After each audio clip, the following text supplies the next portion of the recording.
नमः संस्कृताय। प्रिय संस्कृत मित्राणि, संस्कृत सेवा में आप सभी का स्वागत है। हम लोग हल कर रहे हैं मॉडल पेपर टीजीटी के लिए, और जिसमें हम लोगों ने अभी तक हल कर लिया है भाग 1 भाग 2, मतलब 2 भाग हम लोगों ने हल कर लिया है। आज उसी के क्रम में हम लोग भाग 3 हल करेंगे। कौन सा भाग हल करेंगे? भाग 3 हल करेंगे। और तीसरे भाग में हम लोग फिर से 25 प्रश्नों की प्रश्नोत्तरी को लेकर के आए हैं। कितने प्रश्नों की साहब? तो 25 प्रश्नों की प्रश्नोत्तरी हम लोग लेकर के आए हैं। तो आइए हम लोग सीधे इसमें देख लेते हैं कि क्या दिया हुआ है पहले प्रश्न में। तो आप लोग देख रहे हैं जैसा कि लिखा है प्रश्न, तस्यास्तिक्तैर्वन गजमदैर्वासितं वान्तवृष्टिः अत्र वान्तवृष्टिः अस्मिन् पदे कः समासः। यहाँ पर वान्तवृष्टिः इस पद में कौन सा समास होगा? बताइए भैया, वान्तवृष्टि पद में कौन सा समास होगा? क्या बहुब्रीहि समास होगा, अथवा अव्ययी भावः या अव्ययी भाव समास होगा, अथवा द्वंद्वः अथवा द्वंद्व समास होगा, अथवा तृतीया तत्पुरुषः अथवा तृतीया तत्पुरुष समास होगा। तो मेरे प्रिय छात्रों, खटाखट आप लोग उत्तर बताएंगे कि कौन सा समास होगा। तो भैया बहुब्रीहि समास हो जाएगा। क्या होगा? बहुब्रीहि समास। वान्तावृष्टिः येन सह। क्या कहा? वान्ता वृष्टिः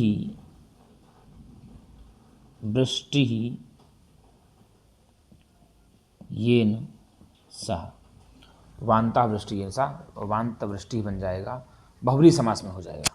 किस समास में हो जाएगा? बहुब्रीहि समास में हो जाएगा। तो आपको बता दें, जिस समास के में उत्तर पद के अर्थ की प्रधानता होती है वहाँ तत्पुरुष समास हो जाएगा। जहाँ पर अन्य पद के अर्थ की प्रधानता होती है वहाँ पर बहुब्रीहि हो जाएगा, और जहाँ पर पूर्व पद के अर्थ की प्रधानता होगी अव्ययी भाव हो जाएगा, और जहाँ पर बता दें आपको दोनों पद के अर्थ की प्रधानता होगी वहाँ पर द्वंद्व समास हो जाएगा। कौन सा समास हो जाएगा गुरुजी? द्वंद्व समास हो जाएगा। तो इस प्रकार से आप लोग देख सकते हैं, ऐसा ऐसा करके होता है। और हम लोगों ने श्लोक ही पढ़ा है गुरुजी कि तस्यास्तिक्तैर्वन गजमदैर् वासितं वान्तवृष्टिः जम्बूकुञ्जप्रतिहतरयं तोयमादाय गच्छे अन्तः सारं घनतुलयितुं नानीलाः साक्ष्यति त्वां रिक्तः सर्वो भवति हि लघुः पूर्णता गौरवाय। तो वान्ता वृष्टिः येन सह बन जाएगा वान्तवृष्टिः। क्या बन जाएगा? वान्त वृष्टि बन जाएगा। इसमें कहा ही गया गुरुजी कि मेघदूतम में ही कहा गया, क्या कहा गया गुरुजी कि हे मेघ, तुम वृष्टि करके जंगली हाथियों के मदों से सुगंधित तथा जामुन के कुंजों से अवरुद्ध वेग वाले नर्मदा के जल को लेकर तब आगे बढ़ना। इस प्रकार भीतर से सारयुक्त जल से भरे हुए तुमको वायु उड़ा नहीं सकेगा, क्योंकि सभी रिक्त पदार्थ हल्के तथा पूर्णता गौरव के लिए होती है। ऐसा यक्ष मेघ से कहता है। तो यहाँ पर वान्त वृष्टि में बहुब्रीहि समास हो जाएगा। तो आपका उत्तर ए सही हो जाएगा। फिर आगे दिया, संक्रीडन्ते मणिभिरमर प्रार्थिताय यत्र कन्या। भाई साहब, यत्र कन्या जहाँ पर कन्याएं क्या करती हैं, मणिभिः ही अमर प्रार्थिता संक्रीडन्ते, जहाँ पर कन्याएं स्वर्णिम बालिका में मुट्ठी से छुपाई गई मणि को ढूंढने की क्रीड़ा करती हैं। ठीक है ना। अस्याम पंक्तौ कुत्र वर्णनम अस्ति, इस पंक्ति में कहाँ का वर्णन है। उज्जैन्याः, क्या उज्जैनी का है क्या। अयोध्यायाः, क्या अयोध्या का है क्या। अलकायाः, क्या अलका का है क्या। या गुर्जर प्रदेश से, क्या गुर्जर प्रदेश का है क्या। तो भैया अलका की जो कामिनियाँ हैं ना, वो बालू में मणि को खोजने का क्रीड़ा करती हैं, मणियों से क्रीड़ा करती हैं। ठीक है ना। तो वही जो बालू में मणि छुपा दी जाती है और उसी बालू में मणि को फिर खोजती हैं, ऐसी क्रीड़ा करती हैं। कहाँ की अंगनाएं, तो अलका की अंगनाएं है। श्लोक है पूरा, मंदाकिन्या सलिलशिसरै सेव्यमानामरुद्भिः मंदाराणाम् अनुतटरुहां छायया वारितोष्णा अन्वेष्टाव्यैः कनकसिकता मुष्टिनिक्षेपगूढैः संक्रीडन्ते मणिभिरमर प्रार्थिता यत्र कन्या। उत्तर मेघ में यक्ष मेघ से कहता है कि हे मेघ, जिस अलका नगरी में देवताओं के द्वारा प्रार्थित यक्ष कन्याएं आकाश गंगा के जल से शीतल वायु से सेवित होती हुई तथा किनारे पर उत्पन्न मंदार वृक्षों की छाया के कारण धूप पीड़ित न होती हुई स्वर्णिम बालुका में मुट्ठी से छिपाई हुई गई अतएव ढूंढने योग्य मणियों से क्रीड़ा करती हैं, ऐसा कहा गया है। तो यहाँ पर अलका की चर्चा आई है, उज्जैनी की भी चर्चा आई है। उज्जैनी की चर्चा आई है जब कहता है कि आप मेघ से यक्ष कहता है कि आप जाओगे उत्तर दिशा में, ठीक है, आप जाओगे तो जाते हुए मार्ग में आपको मिलेगी उज्जैनी नगरी। उज्जैनी में सिप्रा नदी मिलेगी, सिप्रा नदी को जल को भर लेना और सिप्रा नदी में जल को भर करके महाकाल के मंदिर पर पहुंचना, फिर धीरे धीरे गड़गड़ाहट करना। महाकाल की आरती हो रही होगी तो उसमें तुम बाजे गाजे का काम करना, ऐसा में कहता है। तो भैया सिप्रा नदी है उज्जैन में। कहाँ है? उज्जैन में। यहाँ दिया अस्याम पंक्तौ कुत्र वर्णितम अस्ति, तो यहाँ पर भैया वर्णन अस्ति अलकापुर का, तो सी आपका उत्तर सही हुआ।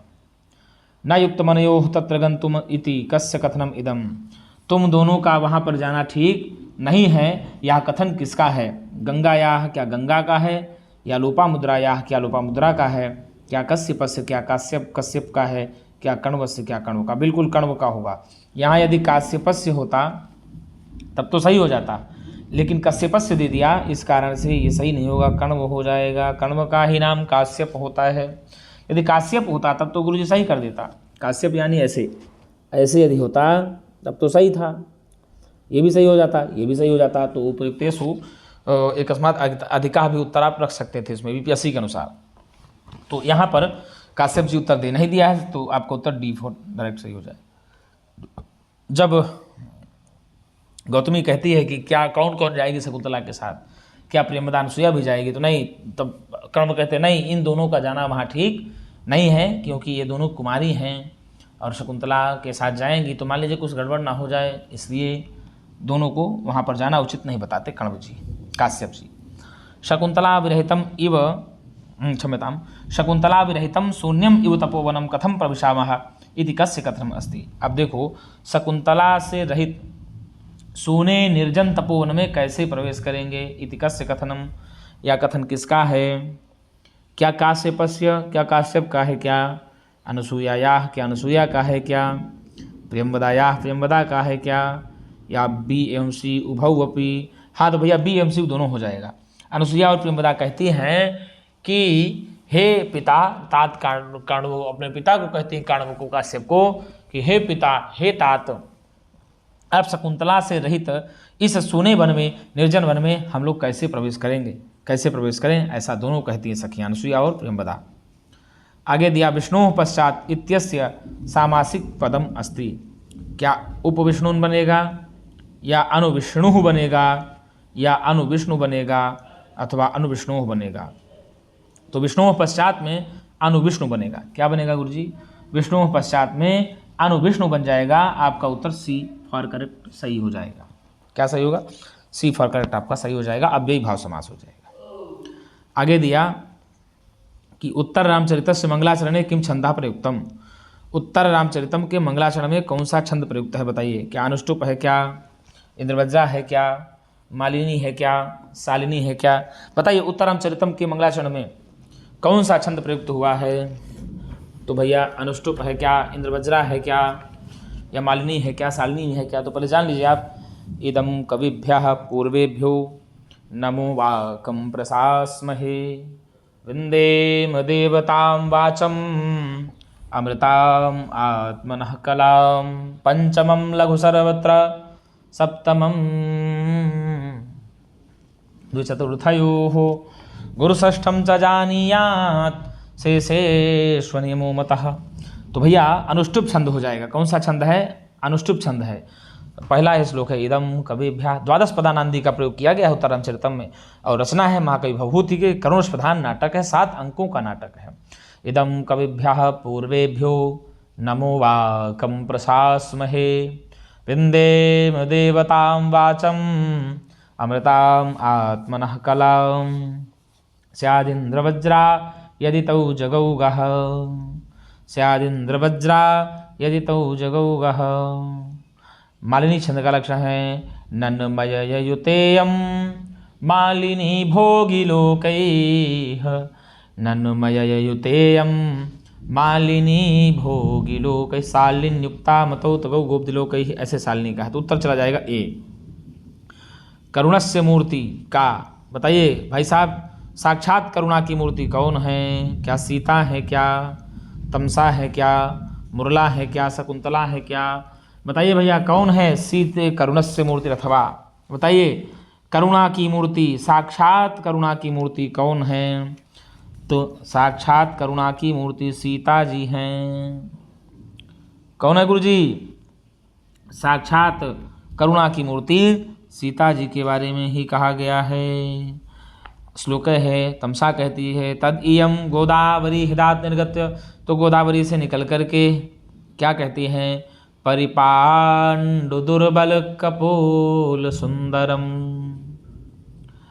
दधती विलोल कबरीकमाननम करुणास्य मूर्तिरथवा शरीरिणी विरहाव्यथेव वनमेति जानकी। मानो करुणा की साक्षात मूर्ति के विरह व्यथा के समान जानकी सीता वन में आ रही हैं, ऐसा तमसा कहती है। तो सीता के लिए हो जाएगा, ऐसा तमसा कहती है, ठीक है। सीता के साथ तमसा रहती है हमेशा, ठीक है ना। वासंती राम के साथ रहती है। तमसा मुरला 2 अधिष्ठात्री नदियां हैं। क्या हैं? नदियां हैं। और शकुंतला उत्तर रामचरितम क्षमताम अभिज्ञान शाकुंतलम की नायिका है। तो उत्तर चला जाएगा आपको सी ए। क्या होगा आपका? ये उत्तर सही हो जाएगा। करुणा की मूर्ति हो गई सीता जी। संधौ स्थानीय वर्णानाम विभक्ति का, संधौ स्थानीय वर्णों की विभक्ति कौन सी है? संधौ स्थानीय वर्णों की विभक्ति कौन सी है गुरुजी? क्या षष्ठी होगी? क्या बताइए, क्या षष्ठी होगी क्या गुरुजी? अरे भाई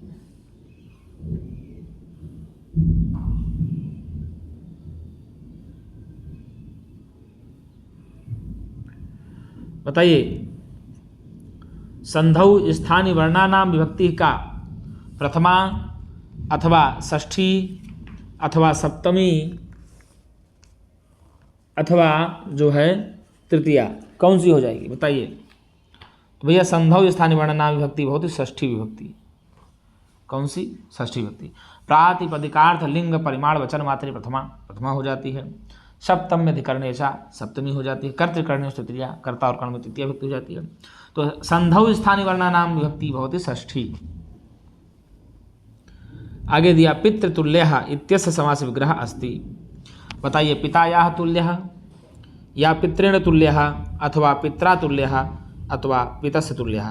तो भैया पितस्य रूप बनता नहीं, पितृण रूप बनता नहीं, पितायाः तुल्यः बनता नहीं रूप, तो तृतीया ये सी आपका उत्तर सही हो जाएगा। क्या हो जाएगा गुरुजी?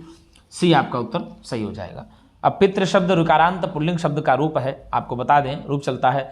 एक वचन में पढ़ लेते हैं, पिता पितरम पित्रा पित्रे, पितुः पितुः पितरिहे पितः, पितरौ पिता पितरौ पितरौ, पितृभ्यां पितृभ्यां पितरेभ्यां, पित्रोः पित्रोः हे पितरौ। बहुवचन में पितरः पितॄन् पितृभिः, पितरः पितॄन् पितृभिः, पितृभ्यः पितृभ्यः पितॄणां पितृषु हे पितरः, ऐसे रूप चलता है। तो पित्रा तृतीया विभक्ति एक वचन में बन गया, पित्रा तुल्यः बन गया। ठीक। आगे दिया लक्ष्मी ही अहिम इव कम लंघयति। लक्ष्मी शत्रु के समान किसको लांघ जाती है? क्या? अभिजातम या सुजनम या दातारम या मनस्विनम, किसको लाग जाती है भैया? तो लक्ष्मी अभिजातम अहिम इव लंघयति, लक्ष्मी अहिम इव अभिजातम लंघयति। लक्ष्मी शत्रु के समान किसको लांघ जाती है? तो भैया लक्ष्मी शत्रु के समान लांघ जाती है अभिजात को। किसको? लक्ष्मी अभिजात को लांघ जाती है। ठीक है ना? तो उत्तर चला जाएगा आपका ए। क्या चला जाएगा गुरुजी? आपका उत्तर ए सही चला जाएगा। लक्ष्मी के बारे में कहा भी गया है ना, उद्दाम दर्प भट सहस्रोल्लासिता अशिलता पंजरवृतापि अपक्रामति मद जल दुर्दिनांधकार गज घटित घनघटा परिपालितापि प्रपलायते न परिचयम रक्षति न अभिजातम ईक्षते न रूपमालोकयते न कुलक्रमम अनुवर्तते न शीलम पश्यति न वैदग्ध्यम गणयति न सुतमाकर्यति न धर्मम अरुद्धते न त्यागम आद्रियते न विशेषज्ञतां विचार्यति नाचारम पाल्यति न सत्यम अनुबुध्यते न लक्षणम प्रमारी करोति गंधर्वनगर लेखे पश्यति एव नश्यति। ये सब लक्ष्मी के द्वारा ही कहा गया। किसके लिए कहा गया भैया? लक्ष्मी के द्वारा, लक्ष्मी के लिए ही कहा गया है। क्या कहा गया है? ये सब लक्ष्मी के द्वारा, लक्ष्मी के लिए ही कहा गया है। तो यहाँ दातारम हो जाएगा, उत्तर आपका सी सही हो जाएगा। आगे दिया प्रश्न, शुद्धम रूपम नास्ति। शुद्ध रूप कौन सा नहीं है? क्या तुरिया, क्या चत्वारी, क्या चतुर्थी, क्या तुर्या। तो यह चत्वारी होगा, यही अशुद्ध है। यही क्या है? अशुद्ध है, शुद्ध नहीं है। यदि यहाँ पर चत्वारी होता, क्या होता? यदि चत्वारी होता ये, तब तो सही हो जाता, नपुंसकलिंग में। लेकिन यहाँ चत्वारी दे दिया, इसलिए सही नहीं होगा। तुरिया, चतुर्थी, तुरिया ये तीनों सही है, बस चत्वारी नहीं। बी आपको उत्तर सही हो जाएगा। आगे दिया अयम चते कालः प्रतापम आरोपयितुम इति कः कस्मै कथयति। यहाँ यही समय आपके लिए ठीक है, आपके लिए यही समय ठीक है। इति कः कस्मै कथयति, ऐसा कौन किसके लिए कहता है? क्या सीतारामाय, क्या सीताराम के लिए कहती है? क्या योगिराजा शिववीराय, क्या योगिराज शिववीर के लिए कहते हैं? अथवा यक्षः मेघाय, अथवा यक्ष मेघ के लिए कहता है? अथवा सुकनासः चंद्रापीडाय। तो भैया सुकनास जी चंद्रापीठ के लिए कहते हैं। किसके लिए कहते हैं? सुकनास जी चंद्रापीठ के लिए कहते हैं। भाई साहब आपको बता दें कि कहते हैं ना कि जो सुकनास जी हैं वो पूरी तरह से चंद्रापीठ को उपदेश करते हैं। क्या करते हैं? उपदेश करते हैं। सुकनासोपदेश में क्या कहते हैं भैया? एवं समतिक्रामत्सु केश्चित् दिवसे चंद्रापीडस्य राजा चंद्रापीडस्य यौ राज्याभिषेकं चिकीर्षु प्रतिहारान उपकरण संभार संग्रहार्थम आदि देश समुपस्थित यौ राज्याभिषेकं च तम कदाचित् दर्शनार्थम आगतम आरूढ़ विनयम अपि विनीततरम इच्छन् सुकनासा सविस्रम उवाच तात चंद्रापीड विदित वेदितव्यस्य अधित सर्वशास्त्रस्य तेनाल्पम अल्पम उपदेष्टव्यम अस्ति केवलं च निसर्गात् निसर्गतः एव अभानु अवेद्यम रत्नालोकक्षेद्यम अप्रदीप प्रभापनेयम अधिगानम तमो यवन प्रभवम अपरिणामो समोदारुणो लक्ष्मी मदा। तो ये सारा कुछ उपदेश करते हैं। तो ये कहते हैं अयम चते काला प्रतापम आरोपितुम, यही समय आप में प्रताप डालने के लिए पर्याप्त है। तो शुकनाथ जी चंद्रापीठ को उपदेश करते हैं। कस्य पुत्र से नाम चंद्रापीठ आसीत, बताइए भैया किसके पुत्र का नाम चंद्रापीठ था, बताइए। क्या तारापीठस्य मदिरायाः विलासवत्याः विकल्प ए अथवा द्वितुन। तो भैया यहाँ पर जो बता दें आपको, तारापीठ और विलासवती के पुत्र का नाम था चंद्रापीठ। तो उत्तर आपका चला जाएगा डी आपका उत्तर सही हो जाएगा। क्या हो जाएगा गुरुजी? डी आपका उत्तर सही हो जाएगा। आइए आगे देख लेते हैं क्या दिया। आगे दिया इयम अनार्या लब्धा खल दुखेन परिपाल्यते इत्यत्र अनार्या इति पदेन का संबोधिता। यहाँ पर अनार्या पद से किसका संबोधन किया गया है? क्या गंगा के लिए किया गया है, अथवा दुर्गा के लिए किया गया है, अथवा लक्ष्मी के लिए किया गया है, बताइए, अथवा सरस्वती के लिए किया गया है? तो भैया यहाँ पर सरस्वती के लिए ही किया गया कि यह इतनी अनार्य है कि मान लीजिए किसी को मिल भी गई, मान लीजिए यदि किसी को मिल भी गई तो बड़े दुख से ही इसका पालन पोषण होता है, बड़े दुख पूर्वक ही इसका पालन पोषण होता है। लक्ष्मी को अनार्य भी कहा गया है। क्या कहा गया है? लक्ष्मी को अनार्या भी कहा गया है। तो गुरुजी आपका उत्तर चला जाएगा सीधे सीधे सी। आगे क्या दिया देख लेते हैं। आगे दिया सत्यासत्य कथनानाम परीक्षण पूर्वकम शुद्धम उत्तरम चिनुत। सत्य और असत्य कथनों का परीक्षण पूर्वक उत्तर चुनिए। सत्य और असत्य कथनों का परीक्षण पूर्वक उत्तर चुनना है। तो आप लोग खटाखट बताएंगे भैया कौन सी बात सही है। सहसा विदधीत न क्रियाम इत्युक्ति दृश्यते रघुवंशे। बताइए ऐसी उक्ति रघुवंशम में दिखाई देती है। सहसा न विदधीत क्रियाम, तो बिल्कुल ये बात तो असत्य है, ये बात असत्य है। ये बात किरात की है। कहाँ की है? किरात की है। ठीक है।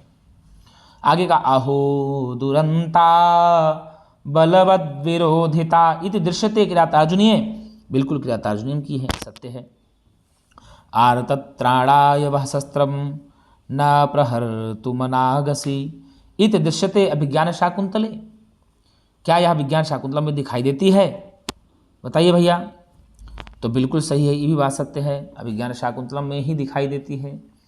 कहाँ दिखाई देती है? अभिज्ञान शाकुंतलम में ही यह दिखाई देती है। फिर तह सर्वो भवति ही लघु पूर्णता गौरवा। ये मेघदूतम की है, ये सत्य है बात। ये जो है बात गलत है, ये मेघदूतम में आई है। तो भाई साहब असत्य असत्य सत्य सत्य और असत्य, तो ये आपका हो जाएगा। ठीक है ना, इसको आप ऐसे लगा लीजिएगा।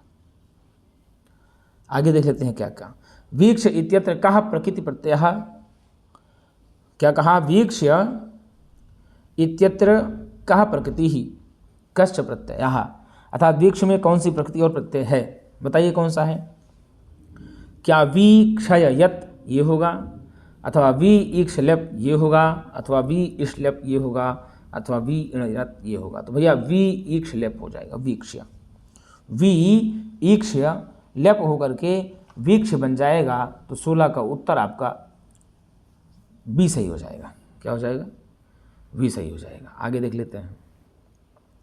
आपान भूमि इत्यत्र कः समासः। आपान भूमि ही यहाँ पर कौन सा समास है? द्वंद्व समासः किम, या अव्ययी भाव समासः किम, अथवा बहुव्रीहि समासः, अथवा षष्ठी तत्पुरुष। तो आपानस्य भूमि इति आपान भूमि बन गया। क्या कहा? आपानस्य भूमि इति आपान भूमि बन जाएगा। तो आपका षष्ठी तत्पुरुष समास बन जाएगा। भर्तृहरि अनुसारम क्षमा केषु जनेषु भवेत्। भर्तृहरि के अनुसार क्षमा किन जनों में होने चाहिए? क्या? कांता जने, अप्रियजनेषु स्वजनेषु गुरुजनेषु दाक्षिण्यम स्वजने दया परिजने। तो स्वजने दाक्षिण्यम, स्वजने दया, दाक्षिण्यम दक्षिणा का भाव में, दाक्षिण्यम स्वजने दया परिजने, कांताजने धृष्टता। समझ गए ना? दाक्षिण्यम स्वजने दया परिजने, कांताजने धृष्टता, ऐसे आता ही है। और गुरुजनों के प्रति होना चाहिए। भरतरी के अनुसार क्षमा किसके होना चाहिए? गुरुजनों के प्रति क्षमा होनी चाहिए, कांताजनों के प्रति धृष्टता होनी चाहिए। ठीक है ना? तो सी आपका उत्तर सही हो जाएगा। आगे दिया भवभूते कृति नास्ति, भवभूति की कृति नहीं है। उत्तर रामचरितम, क्या उत्तर रामचरितम नहीं है? अनर्ग राघवम, क्या अनर्ग राघवम नहीं है? महावीर चरितम, क्या महावीर चरित नहीं है? या मालती माधवम, क्या मालती माधवो नहीं है? बताइए। तो भैया बता दें आपको, उत्तर रामचरितम भी भवभूत की कृति है, महावीर चरितम भी है, मालती माधवम भी भवभूत की कृति हैं। अनर्ग राघव नहीं है। अनर्ग राघव मुरारी की है। किसकी है? मुरारी की अनर्ग राघव। ठीक है, तो उत्तर आपका बी सही हो जाएगा। यहाँ नास्ति पूछा, देखिए आस्ति नास्ति में ध्यान दीजिएगा। यह नास्ति पूछा है तो अनर्ग राघव मुरारी जी की रचना है, इसलिए यहाँ यह नहीं है। उत्तर आपका बी सही हो जाएगा। आगे दिया रीतिरात्मा काव्य से इति कस्य उक्ति ही, अर्थात काव्य की आत्मा रीति है, ऐसा कौन कहता है? क्या भासस्य, क्या भास जी कहते हैं? क्या भामहस्य, क्या भामा जी कहते हैं? क्या हर्षस्य, क्या हर्ष जी कहते हैं? क्या वामनस्य, क्या वामन जी? बिल्कुल वामन जी का ही है। रीतिरात्मा काव्य से, काव्य की आत्मा रीति है, ऐसा वामन जी के द्वारा ही कहा जाता है। रीति संप्रदाय के संस्थापक भी माने जाते हैं। ठीक है, और भास जो है 13 नाटक लिखते हैं, 13 नाटक लिखते हैं। भामा अलंकार संप्रदाय के माने जाते हैं। हर्ष की रत्नावली नाटिका मानी जाती है। तो यहाँ डी आपका उत्तर सही हो जाएगा। सुमेलयत, क्या करना है? सुमेलित करना है। आओ मिला लेते हैं।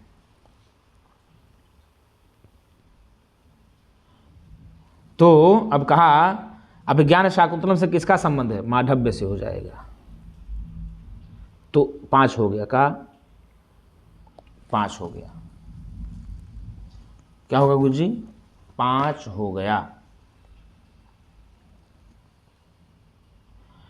फिर कहा विक्रमोर्वशीयम, तो विक्रमोर्वशीयम हो जाएगा आपका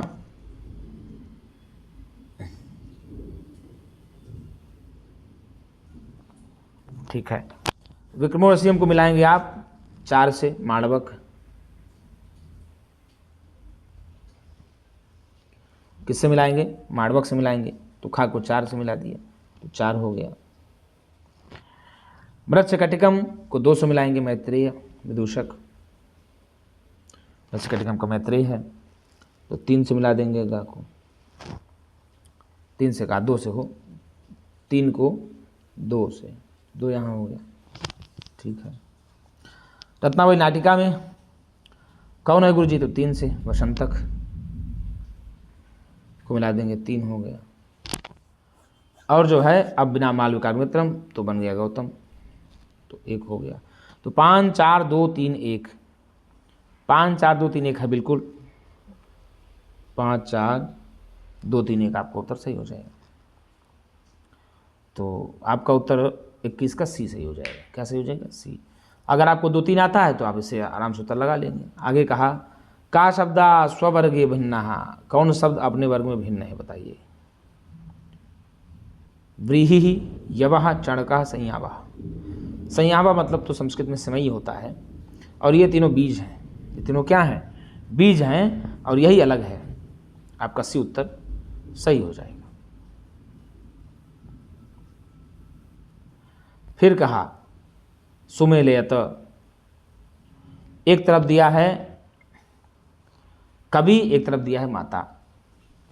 एक तरफ कवि जी दिए हैं, एक तरफ माता का दिया गया है। चलिए मिला लेते हैं कवि और माता में क्या क्या है। तो अब आप ही बताइए, मिलाते हैं। चलिए क्या मिलाएंगे?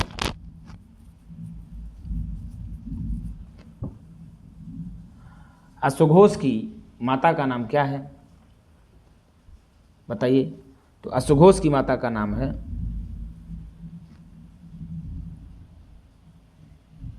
सुवर्णाक्षी। क्या नाम है गुरुजी? अश्वघोष की माता का नाम है सुवर्णाक्षी।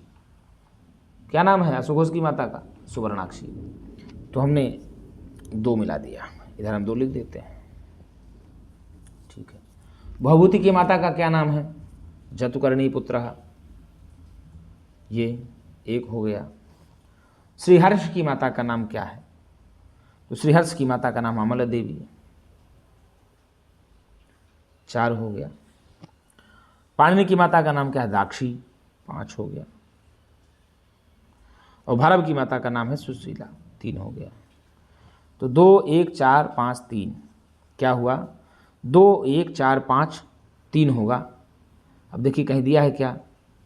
1 2 5 4 3, 2 1 4 5 3, यही होगा। 2 1 4 5 3 आपका उत्तर बी सही हो जाएगा। आगे दिया तल्लीना है इत्यस्मिन् संधि क्रियते। तल्लीना है, इसमें संधि करो। तब किस सूत्र से की जाएगी? हालिचा सूत्र से, तोरली सूत्र से, यरो अनुनासिके अनुनासिको वा सूत्र से, अथवा अनजिचा सूत्र से। अब बताइए तल्लीना में किस सूत्र से संधि होती है? गुरुजी खटाखट बताइए। तो भैया तोरली सूत्र से हो जाएगा। तद्धनलीना, तल्लीना, दकार लकार हो जाएगा, नकार। मनोरथा इत्यस्य संधि विच्छेदः कहा। मनोरथा, इसका संधि विच्छेद कौन होगा? मनरथः नहीं होगा, मनरथः नहीं होगा, मनरूथा नहीं होगा, ये होगा मनस्थनरथा, मनोरथा बन जाएगा। तो बता देते हैं, मनस के सकार को स्वरू से रुत्वादेश हो जाएगा, रू को फिर रू को हो जाता है खरवसा, और फिर उसके बाद जो है हस्चा सूत्र से ही यहाँ पर गुण होकर के मनोरथा बन जाता है। ठीक है ना? तो ये रहा पूरा 25 प्रश्नों की प्रश्नोत्तरी। हम इसी प्रकार से आप लोगों के समक्ष प्रश्नोत्तरी लेकर के आते रहेंगे। हम लोग अब कक्षा भी शुरू करेंगे, आषाढ़ मास का महीना प्रारंभ हो गया है। आप लोगों से कमेंट्स बॉक्स में हमने कुछ सुझाव भी मांगा था कि हम लोग एलटी ग्रेड की तैयारी के लिए कौन से ग्रंथ से पढ़ना प्रारंभ करें। तो एक बार आप लोग सुझाव जरूर दीजिए कि गुरुजी हम लोग इस ग्रंथ से एलटी ग्रेड की तैयारी करना शुरू कर दें, प्रारंभ करते हैं। मुझे लग रहा था कि आषाढ़ का महीना चल रहा है, सावन आ गया है, तो मैं उत्तम से प्रारंभ करते।